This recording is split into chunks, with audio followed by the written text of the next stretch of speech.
Guys, welcome to my class. चलिए, बहुत दिनों के बाद सारी साफ सफाई और दशहरा निपट गया, अष्टमी नवमी सब निपट गया। अब हम फिर से एक नए वीडियो के साथ आते हैं। तो आपको पता होगा कि अब बहुत ही जल्दी near about around a corner क्या आने वाली है, दिवाली आने वाली है। It's about to Diwali. अब उसके बारे में हम बात करेंगे। तो अराउंड अ कॉर्नर मतलब अब दिवाली बिल्कुल पास में है आने वाली। तो फिर क्या क्या प्रिपरेशन हम करते हैं, क्या हमें करना पड़ता है और क्या हमारे अंदर एक जोश होता है इस चीज के लिए, तो हमको इस वीडियो में सारी की सारी जानकारी लेंगे। और आपको इसके लिए इंग्लिश की वोकेबलरी भी चाहिए होगी, तो आज इस पूरे वीडियो में आपको ये सारी चीजें मिल जाएगी। तो सबसे पहले तो आप बोलेंगे दिवाली आने वाली है, इट्स अबाउट टू कम। तो Diwali is around the corner, बिल्कुल पास में है दिवाली, बिल्कुल आने वाली। ठीक है, फिर अब रूम भी साफ करना है, घर भी गंदा है तो dirty, this room is dirty, ये कमरा कैसा है, गंदा है। अब आपको इसको लेके आना पड़ेगा। फिर पुताई करने को भी है ये, तो this room is to be painted. अब सभी लोग अपने अपने घर को नीट एंड क्लीन करवाते हैं, सफाई करवाते हैं, तो क्लीन करवाते हैं या पेंट करवा देते हैं। टू बी क्लीन, जैसे सफाई करने को है, टू बी क्लीन भी कर सकते हो, टू बी पेंटेड भी कर सकते हो। The room has been painted by painter।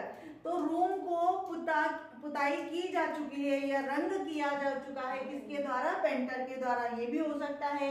Now it has painted, अब ये साफ सुथरा हो गया, पेंट हो चुका है।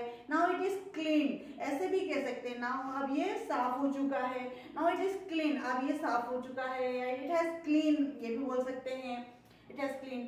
Room is being painted, अब रूम की पुताई की जा रही। कभी कभी होता है कि पुताई करते करते कोई आ जा रहा है तो सारा सामान अस्त व्यस्त सा पड़ा है, उसको बोलेंगे रूम इज बीइंग पेंटेड, कमरा पुताई करने को है या पुताई किया जा रहा है, किसी और के द्वारा किया जा रहा है।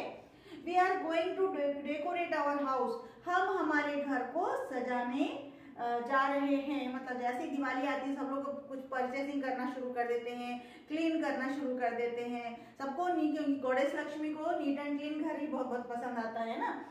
तो हाँ, गॉड लक्ष्मी जी को गॉडेस लक्ष्मी और गणेश जी को गॉड गणेशा। ठीक है ना। We have to purchase many things, हमें बहुत सी सामग्री खरीदना है, बहुत सारे आइटम खरीदना है, बहुत सारी चीजें खरीदते हैं ना अपन। अर्थन लैम्प्स खरीदते हैं, फिर तोरण खरीदते हैं, तो इनको क्या बोलेंगे, अर्थन लैम्प्स को कहते हैं मिट्टी के दिए। कैंडल खरीदते हैं, कभी कभी हम वैक्स कैंडल भी होते हैं वो भी लेते हैं। फ्रिल कहते हैं जो तोरण और झालर घरों में लगाई जाती है, उसे हम झालर कहते हैं या तोरण कहते हैं।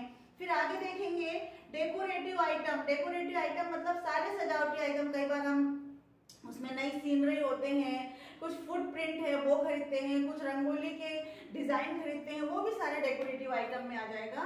बंच ऑफ फ्लावर्स, बहुत सारे बंच ऑफ फ्लावर्स लेते हैं हर जगह कॉर्नर को सजाने के लिए ना। Every corner, each and every corner we have to decorate because of attraction. ये सब चीज चाहते हैं कि हमारा घर बहुत सुंदर हो। नए क्लॉथ्स खरीदते हैं, न्यू क्लॉथ्स खरीदते हैं। फिर क्रैकर्स खरीदते हैं, फायर वर्क्स कहते हैं, पटाखे खरीदते हैं। फिर शुगर कैंडी कहते हैं, जिसे बताशे कहते हैं। बताशे और खील बताशे हमारे यहाँ बहुत ज्यादा चलन में है, हमें दिया जाता है, उसे शुगर कैंडी कहते हैं। जो और फिर होते हैं पॉज्ड पौड़ी होती है ना, पैडी होती है ना, पॉज्ड जो बिल्कुल खील होती है, बतासे धान की लाही होते हैं, तो पॉज्ड पैडी कहते हैं उसको, और खील होती है। फिर न्यू क्लॉथ्स खरीदते हैं, नए कपड़े खरीदते हैं। ऑफरिंग, अब हम जो प्रसाद बांटते हैं, आपको सबको पता है कि हमारे यहाँ बड़ी प्रथा है, हर त्योहार के बाद हम प्रसाद बांटते हैं, लोगों को सर्व करते हैं, तो उसको ऑफरिंग कहते हैं। और जो दिए के अंदर जैसे अर्थन लैम्प है तो हमें विक भी जरूरत होती है, बत्ती भी लगाई जाती है, ऑयल के साथ में बत्ती लगाई जाती है, तो उसे विक कहते हैं। और ऑफर कहते हैं, जैसे हम कुछ भी ऑफर करते हैं, फ्लावर ऑफर करते हैं या प्रसाद ऑफर करते हैं, तो हम जो चढ़ाते हैं उसको हम बोलेंगे ऑफर करना। ठीक है। फिर गार्लैंड, यानी जो फूलों की माला बना करके माता रानी के लिए और आपको सभी देवी देवता के लिए फूलों की माला चढ़ाते हैं, तो उसे हम गार्लैंड कहते हैं। और फिर डेटी कहते हैं, सारे देवी देवताओं को हम नमन करते हैं, धन्यवाद होते हैं, ग्रेटिट्यूड देते हैं। ठीक है, इस प्रकार से जब हम प्रे करते हैं, तो ये सारी की सारी वोकेबलरी आई होप गाइस आपको बहुत अच्छे से समझ में आएगी। और दिवाली के पहले इसका यूज आप बहुत अच्छे से करेंगे तो एनहांस होने के साथ साथ आपकी जो इंग्लिश है वो बहुत अच्छे से आगे साउंड करेगी, और मुझे उम्मीद है इसका आप भरपूर फायदा उठाएंगे। Thank you for watching me.